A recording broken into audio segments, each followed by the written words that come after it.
ating Panginoon ay hindi bahay tulugan, kundi bahay sambahan. Ang ating mga tahanan o ang pastoral house, yun ang sinatawag na bahay tulugan. Purihin ang ating Panginoon at sambahin ang pangalan ng ating Panginoong Yesu Cristo. Madaydayaw iti Apo. Sa ito kakabsat iti mensahe ti Diyos, wenno mensahe at kakabsat ko, di maguna nga temptation, wenno nang subok ka na kayo itangal daw. Kaya nagbalik tayo babae, hindi ko na iti devotion, hingga naman iti maguna nga Sunday school. Kaya iti alam kakabsat, iti sa iti Apo, manipot iti libro ni Moses, iti Deuteronomy chapter 8, verse 2-3. Kung nakaw sa iti Tagalog, ang iyong alalahanin ang buong paraan na pinatnubay sa iyo ng Panginoon mong Diyos nitong 40 taon sa ilang upang kanya mapangumbaba ka at subukin ka na maalaman kung ano ang nasa iyong puso. Kung iyong gaganapin ang kanyang mga utos o hindi. At ikaw ay pinangumbaba niya at pinagdandang kanya sa gutom. Siguro tatala, dati mapisina yung kaskamig ko. At pinakain kanya ng mana na hindi mo nakilala. Ni nakilala ng iyong mga magulang upang kanya maipakilala sa iyo na hindi lamang sa tinapay na bubuhay ang tao, kundi sa bawat bagay na nagmumula sa bibig ng ating Panginoon. Purihin ang ating Panginoon. Title na nalikasot nga, padasin na iti Apo. Maminsan manen nga padasin na tayo iti Apo.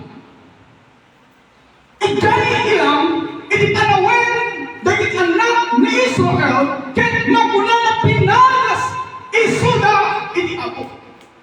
Pinalas iti Apo isuda tapno ang muda iti ang pakumbaba.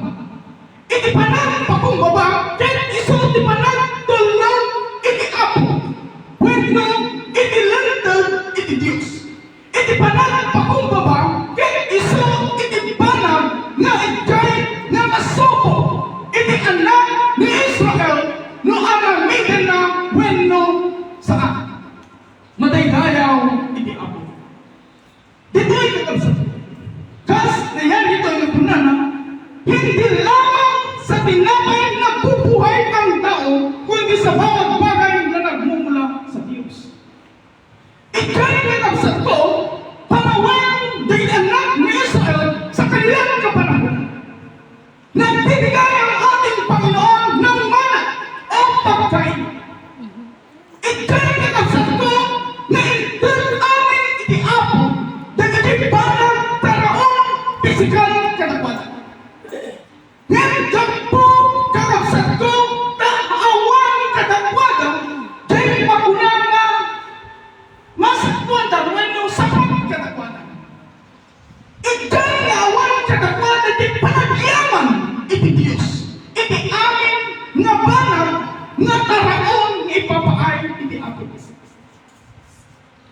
Kaya dito'y kakabsat ko, ngayon iti Apo kadagwada na pinagpagdanggap kanya ng gutom. Dito'y kakabsat ko ngayon iti Diyos, iti may sa kaaldaw kadagwada, ngayon nga agkaroon kadagwada, iti may sa lahan nga panangan. Dahaan lang nga itinapay nga agyan iti tao, na iti bawa sa o nga nagapong iti bibig iti Diyos. Madaydayaw iti Apo. Amen. Iti panagpakumbaba, ket ikay na makita, luharamidan iti anak iti Diyos, when saan iti pilit na. Yan, ikay kakabsat ko. Panag nga pinalas iti Apo isuda, tapno makita, no anya diadya iti puso na. Ita, padasin na tayo niya. Ano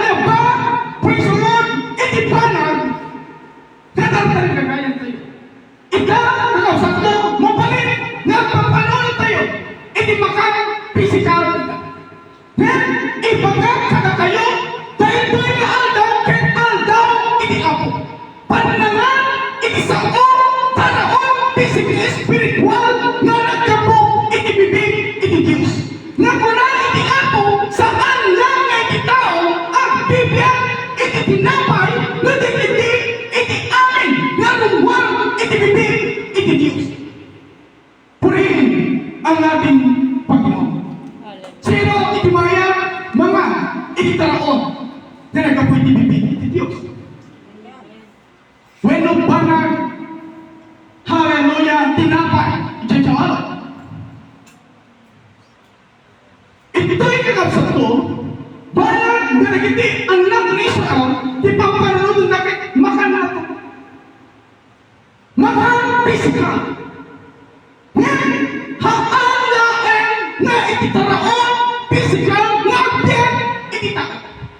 Nagigiti, bawat salita ng ating Panginoon ay kailangan mabuhay ang isang tao ayon sa salita ng ating Panginoon. Hallelujah! Ito'y kakasat ko na sinabi ng ating Panginoon at subukin ka na maalaman kung ano ang nasa ng iyong puso. Ito'y pailain kas kariti anak na Israel, di kay na pinambagas iti apo katakwatan ang nun iti Diyos, di anda iti puso ka. Nung talaga nagisao iti apo, iti tartay kagayanda, wenno, kay mana nakapong sa dilangit. Ngayon kaagwan na katakwata, kay mana nakapong sa dilangit. Dati kayanda, natartanaunan, kay pisikal nga makita. No, kay taraon, na nagapoy itibig iti Diyos, saan da nga unay kay kaya. Ta saan da nga kaya, iti akpay suro, iti landag iti Diyos. Reject, iti sao iti ako. Apa, awan katakwata, kay ako na nga parang pakumpaba. Sinubok, when pinanas isoda iti ako, tatlo ikakumpabada, iti sangwanan iti Diyos, darito'y anak ni Israel. Dito'y kakabsat ko, pagdasin na tayo manin, iti ako. Dito'y nga makita, kas kanang anak ni Israel, iti putput na, nga pakumbabaen iti ako. Dito'y kakabsat ko nga makita, nga anda talaga, kaya ipuso tayo, nga kas kanang anak ni Israel. No, datayo ba, ket nakasagana, nga mga, dahil itinagkapo, iti bibig, iti Diyos. In the name of the Lord Jesus Christ. Matay tayo, iti ako. Iti ang sakto. Noong ako'y nilagay ng Panginoon sa loob ko, sustento. Dito sinubok ako ng ating Panginoon. Kung ang tinapay o ang pagkain pisikal ang aking pipiliin o ang aking pangangaral o ang salita ng ating Panginoon. Ika'y karupami kasinsin ko nga buo itinagkasan. Kailan alam. Dito ay kakabsat ko, di magana, Pastor, apay pumanaw kakit kasarjay kasinsin mo. Kung nag-anda iti ko ulit. Ika'y palain na panahon iti rabiin. Kaya iti aldaw nagsama ng kupiman. Imbati ko, kay tulong ko. Nagkawin na iti alauna, kaya ika'y kakabsat ko, sumang peta, sumang pagmag, nalpas ni pagpangalan, at dapat tindahan na di balay, nga sa ngamalok ko nga nagkatabuhan ka rin. Una iti Diyos, iti amin nga banag, kaya iti ako. Magigaya ako niya. Siguro nung malawas kasi kami, imaman kasi sino nga bupers kasi. Sinubok na, iti ako pinatas na. Inunang iti Diyos, kaya entid ko, kaya para iti ako. Ay, kaya para nagsisin ko. Tatlo na ito. Hallelujah! Kastoy, iti magulang, nga putput no. Nga anak, iti Diyos, when putput no. Nga anak ni Israel. No, ang mo, iti landag iti Diyos, ang kapumpaba ka. Saan mo nga pananadan, nga na ito, pisikal na bagay, ket ang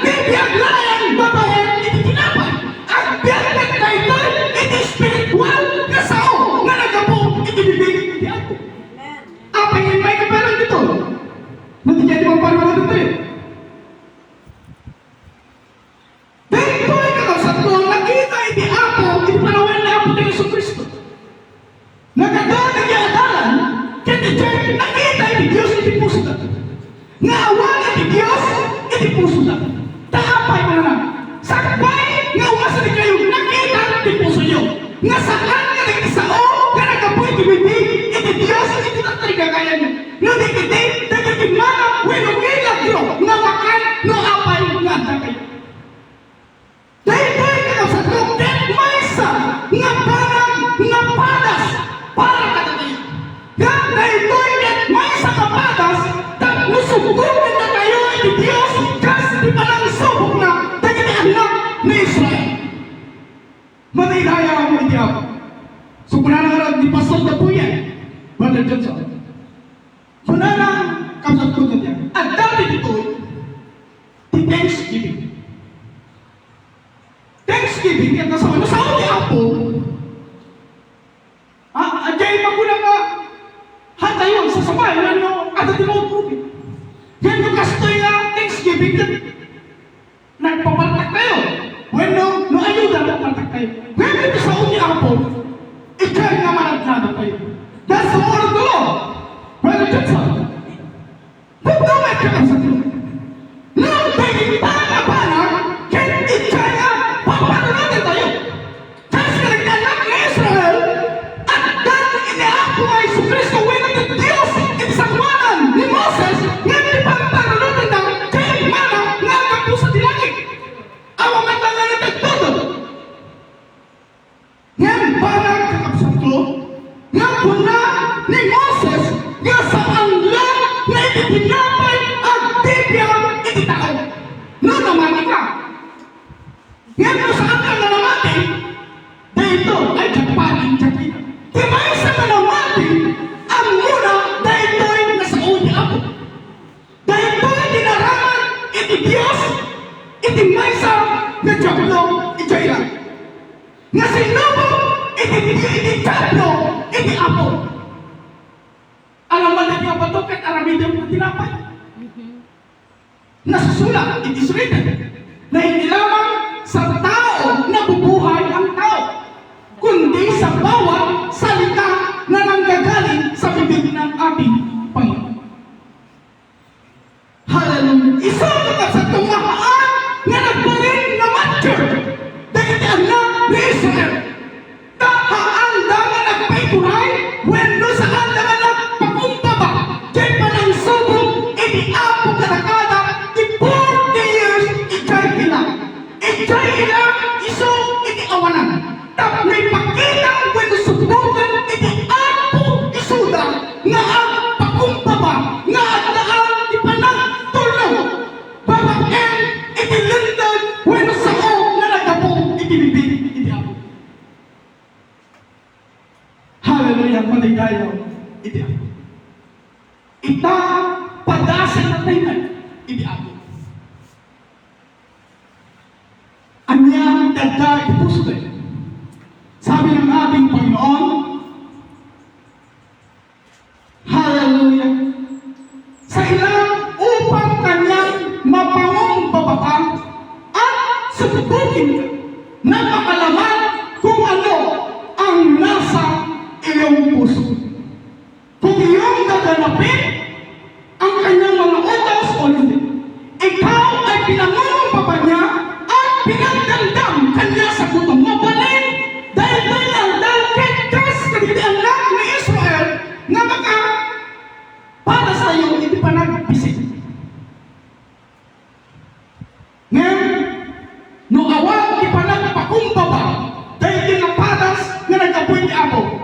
Mabalin, pwesto ko, nga haan na sumrek dahil ito'y taraon nga nagkapoy ni bibig ni Abo. Kaapa, kung nakakaroon din na unaanin dahil pisikal na bagi. Kasi kagitian lang ni Israel.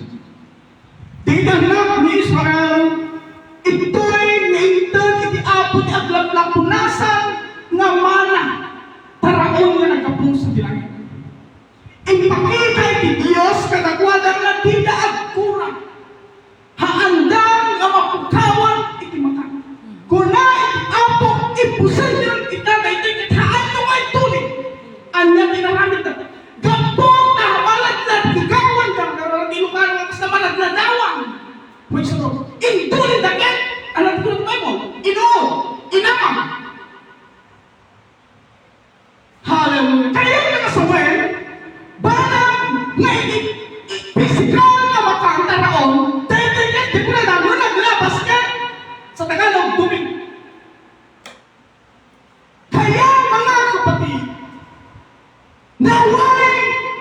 hindi lamang tayo dapat nag-iisip o nabubuhay sa mga pagkain pisikal.